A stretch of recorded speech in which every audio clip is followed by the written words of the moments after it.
unusual setting for this speech.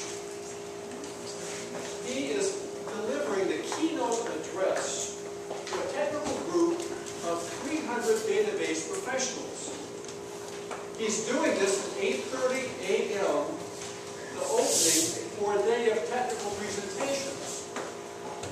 He was planning to be dressed in his best suit and tie when he was told that he would be way overdressed and that khakis and a golf shirt would be apropos for this meeting at best, and that he was going to be given a flower shirt to wear when he arrived. You'll note that he was wearing his flower shirt. Our keynote speaker, John Schneyer, is a certified problem-solving and decision-making consultant and trainer. He's worked with companies and individuals in Germany, England, and the United States for the past 19 years, delivering focused performance improvement. He started his career as a programmer. He wrote his first program in Fortran over 40 years ago. He looks too young to have done that 40 years ago, doesn't he? His database experience includes IMS, DB2, MH3000, Alpha3, Paradox, Access, and his speech today is entitled, What Has to Happen? What has to happen? He will share with us lessons he has learned from some of the smartest people on earth. Let's give him a warm welcome.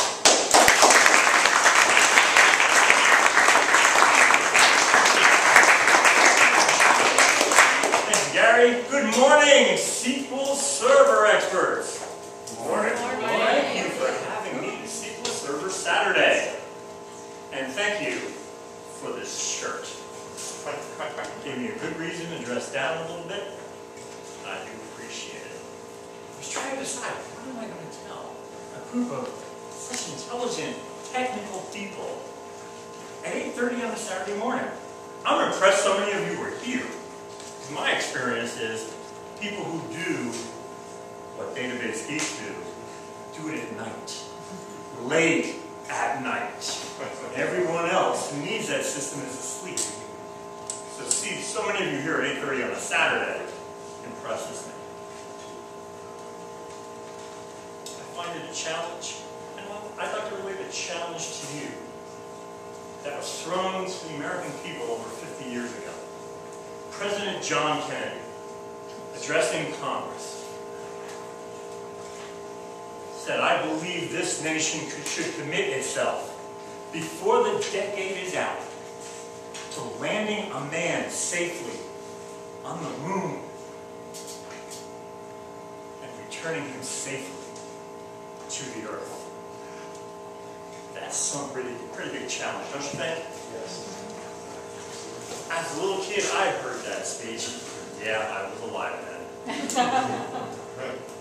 And I went home and I said to my parents, did you hear what the president said? We're going to put a man on the moon. Do you think he's crazy? Do you think we can do it? And this was the beginning of my understanding that I was fortunate to be put on earth with two of the most intelligent people ever to be born. My mom and my dad. Because unlike a lot of people I heard after that speech, who said, the president's crazy, he can't possibly do that. They didn't tell me anything. They asked me a question. John, what has to happen to land a man on the moon? I'm looking at them. I don't know. That's why I came to you. I'm only 6. What I learned over the years, that my initial impression of their response, they're either lazy or stupid. That's a great way to get out of doing parenting work. I realized they were very smart, because what they did was they forced me to think. And I wasn't always challenged that way in school. A lot of school is memorization and just regurgitating back. Well, my parents didn't think. And every time I faced a challenge, I wanted to get better at baseball. I wanted to learn how to pitch very well. My father said, well, John, what has to happen? What do you have to do? Oh, no easy answers, Dad. Can't you just make it happen for me? Oh, no, that's not how you learn. Well, I guess I have to practice more. I guess I have to really want it. I'm so glad Malcolm Gladwell's book hadn't come out yet, because he would have had me out there pitching for 10,000 hours, trying to master this. And the older I got, the more things that challenged me, the more I learned that my parents were setting me up for success. They weren't telling me, that can't be done, it's impossible. They kept asking me, what has to happen if you want to get an A in that class? What has to happen if you really want to go out on a first date? I guess I'll have to ask somebody. There's a start.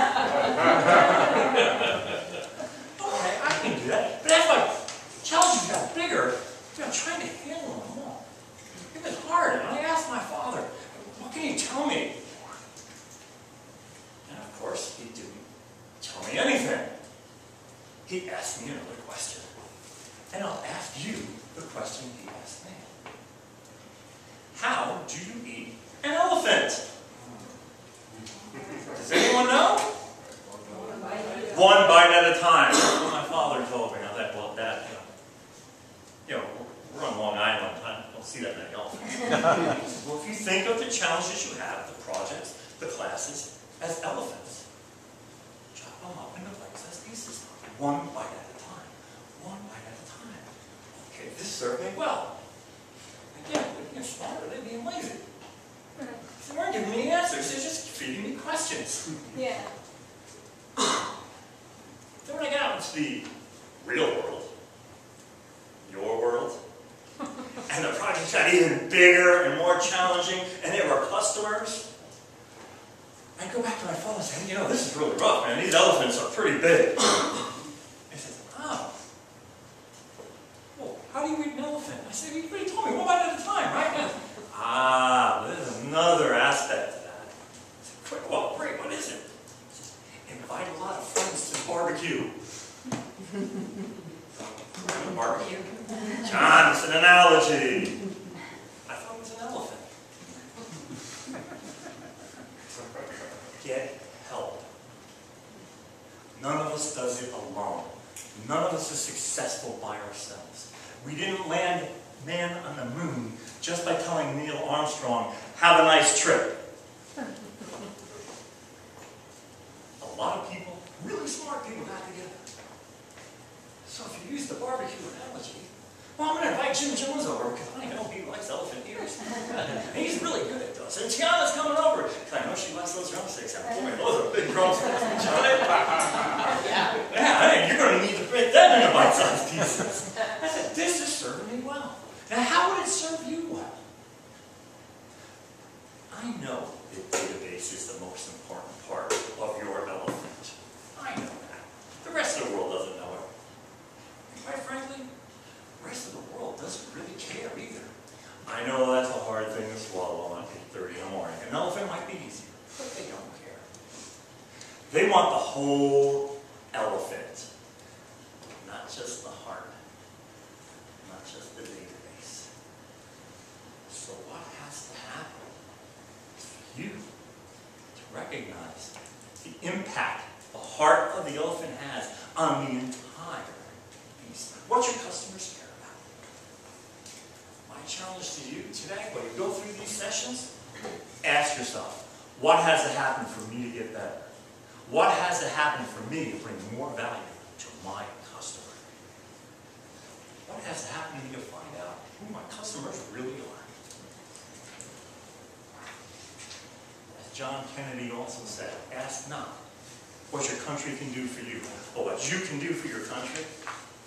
Ask yourself, not what my company can do for me, but what can I do to bring more value to my company's customers. Have a good time. You'll be able to find me because of this shirt. Enjoy the rest of the day.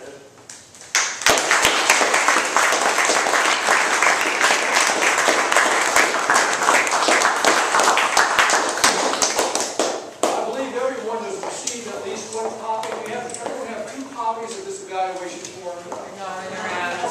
You don't. Lisa is getting them out now. Because what I'll ask everyone to do, take 1 copy for each speaker when you get the copies. We're going to take several minutes to give you plenty of time once they will fill out both of the 1 for each speaker.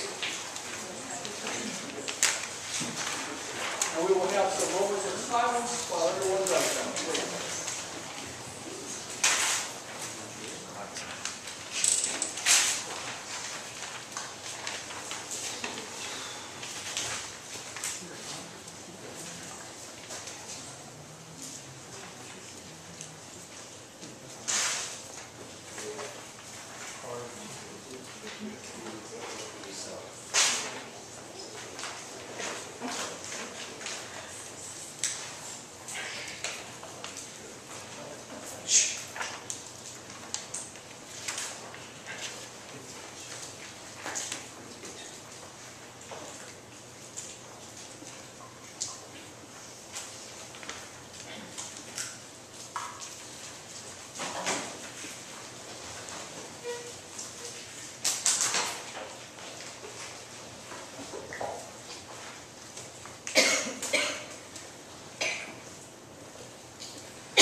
The best is 5, the worst is 1.